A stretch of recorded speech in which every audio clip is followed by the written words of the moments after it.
Saya naik kereta dari Jakarta berangkat jam 8 pagi sampai Madiun jam 8 malam. Sholat duhur dan asarnya bagaimana Bu Ustazah? Untuk sholat duhur dan sholat asarnya pasti posisinya masih di kereta ya, karena sampai di tujuan jam 8 malam. Tapi kan kereta ini ada berhentinya. Nah, ketika berhenti itu kadang ada yang sebentar, kadang ada yang lama. Kita tanyain tuh ke kondekturnya, kira-kira ini keretanya berhentinya lama atau tidak? Kalau lama, maka segera turun dari kereta. Misal ini di waktu zuhur berhentinya misal di jam 2, turun dari kereta, kita cari musola, kita wudhu, kemudian kita sholat di musola tersebut dengan menjama takdim ya. Asarnya ditarik ke waktu zuhur, sekalian dikosor pula. Jadi laksanakan duhurnya 2 rakaat, asarnya 2 rakaat gitu. Nanti pelaksanaannya seperti ini. Pas waktu sholat duhur ya, akan melaksanakan sholat duhur, niatnya usolli fardhu duhri majmu'an bil asri ya. Rok'ataini maksurotan lillahi ta'ala. Atau kalau sulit pakai bahasa Arab, yang penting di hati hadirkan niat saya melaksanakan sholat duhur dijamak dengan asar dan dikosor ya, dan dikosor 2 rakaat karena Allah Ta'ala.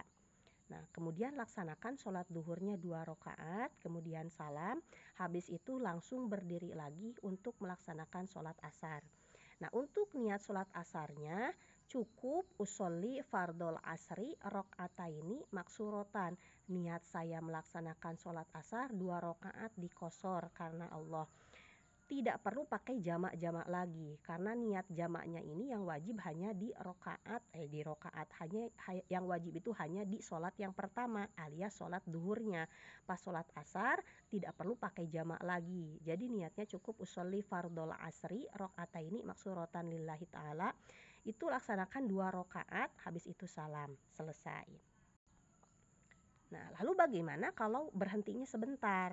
Nah, kalau berhentinya sebentar, takut kalau sholat di musola kita ketinggalan kereta. Maka solusinya bisa kita turun dari kereta untuk ambil air wudhu. Habis ambil air wudhu, kita kembali lagi ke kereta, cari tuh gerbong yang sepi yang di belakang. Kita hamparkan sajadah, pakai HP ya, pakai kompas, lihat kiblat ke arah mana. Lalu laksanakan sholat di atas kereta dengan menghadap kiblat dengan dijamak dan dikosor seperti praktek yang tadi. Lalu timbul permasalahan lagi, misalkan ini keretanya gak berhenti sama sekali, itu bagaimana? Ya, kan gak bisa turun-turun. Nah, kalau gak berhenti sama sekali, kita bisa mengupayakan wudhu di kereta. Tapi gak ada nih air di kereta, gak ada sama sekali umpamanya. Kita bisa mengusahakan pakai tayamum. Ini harusnya sih kita udah persiapan dari rumah, bekal tanah ya, tanah yang sudah dihaluskan sedikit ya, gak perlu banyak-banyak. Ini untuk keadaan darurat untuk kita tayamum. Tapi kalau misalkan gak bawa tanahnya gitu, bagaimana? Apakah tayamum pada jok atau kaca? Nah, kalau dalam mazhab Syafi'i gak bisa, tidak sah. Karena tayamum mesti pakai tanah. Tapi kan jok kadang ada debunya, tapi kan debunya gak kelihatan ya. Gak ada kelihatan karena biasanya bersih, sementara harus tanah itu ya, debunya itu harus yang kelihatan mata, kalau dicolek kelihatan, kalau ditiup beterbangan, harus memang kelihatan mata. Kalau bersih itu kita gak ada itu tanahnya, cuma mungkin partikel-partikel yang kecil yang tak terlihat mata, itu menurut mazhab Syafi'i tidak sah. Maka kalau tidak ada air, tidak ada tanah, itu disebut faqidut tahurain ya, orang yang kehilangan alat bersuci yang 2, yakni air dan juga tanah. Maka dia sholat tanpa wudhu, tanpa tayamum gitu. Tetap wajib sholat, gak boleh ngosongin waktu sholat dari pelaksanaan sholat gitu ya. Karena dia gak ada alat bersuci, ya dia sholat langsung tanpa wudhu, tanpa tayamum. Tapi ingat, ini sholatnya pangkatnya lihurmatil wakti ya, supaya kita gak dosa loh ninggalin mengosongkan waktu sholat dari pelaksanaan sholat. Itu hanya supaya kita gak dosa, tapi gak menggugurkan kewajiban. Artinya tetap nanti setelah sampai di tujuan kita wajib mengulangi sholat duhur dan asar ini ya, wajib dikodok tuh duhur dan asarnya. Jadi yang di kereta itu pelaksanaannya cuma lihurmatil wakti, dan lihurmatil wakti ini pelaksanaannya semampunya, karena dia gak ada air, gak ada tanah ya, langsung aja sholat ya niat sholatnya sama seperti tadi, prakteknya seperti tadi ya.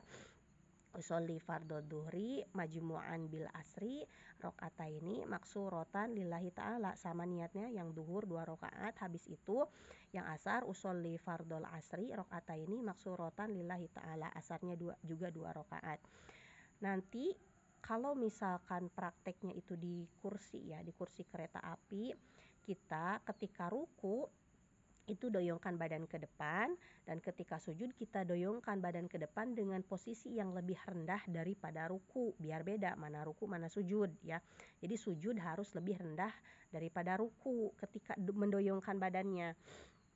Nah, kemudian 2 rakaat duhur salam, habis itu laksanakan asar 2 rakaat salam. Dan ini ingat sholatnya lihurmatil wakti ya, sehingga nanti harus diulangi lagi sholat duhur dan sholat asarnya. Jadi ingat, sholat dihormatil waktu ini pilihan terakhir ketika sudah mentok ya, gak bisa kita melaksanakan sholat sebagaimana aturan yang seharusnya ya.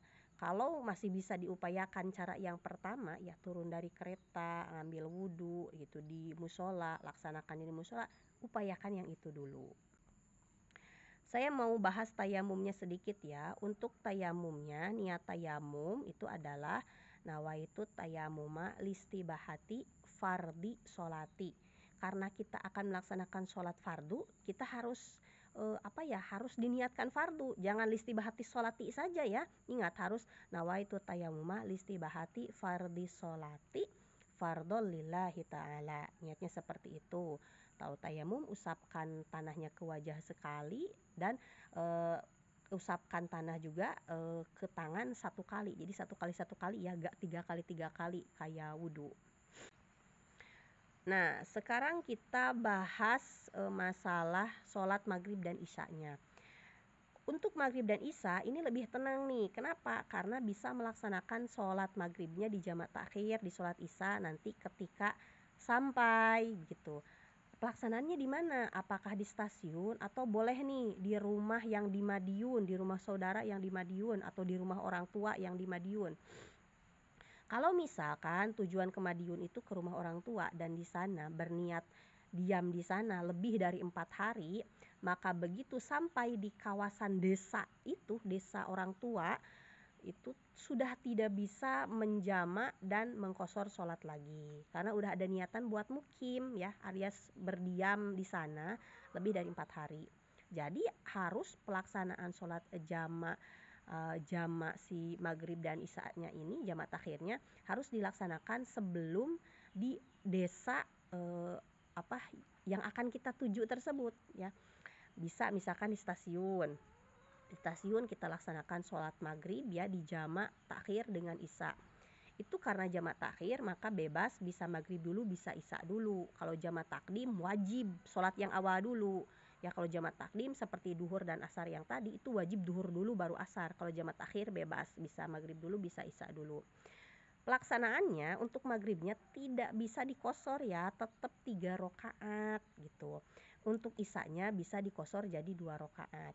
Dan dalam jamak takhir ini, niat jamak takhirnya itu adalah di waktu sholat yang pertama, artinya di waktu maghrib. Ketika kita waktu maghrib kan masih di kereta, pas waktu maghrib kita niat seperti ini, nawaitu takhirul maghribi ilal isai li ajma'a bainahuma. Kalau sulit pakai bahasa Arab tinggal niat seperti ini.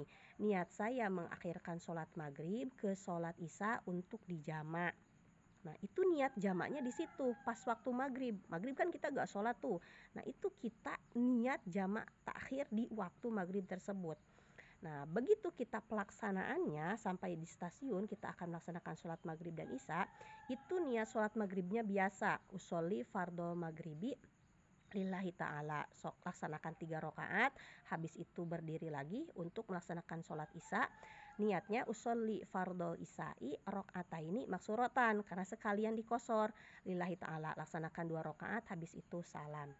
Nah kalau misalkan di tempat tujuan itu mau sehari atau 2 hari, maka boleh nih laksanakan jamak dan kosornya di rumah di tempat tujuan. Nah, sekian untuk penjelasannya. Semoga bermanfaat dan mudah difahami.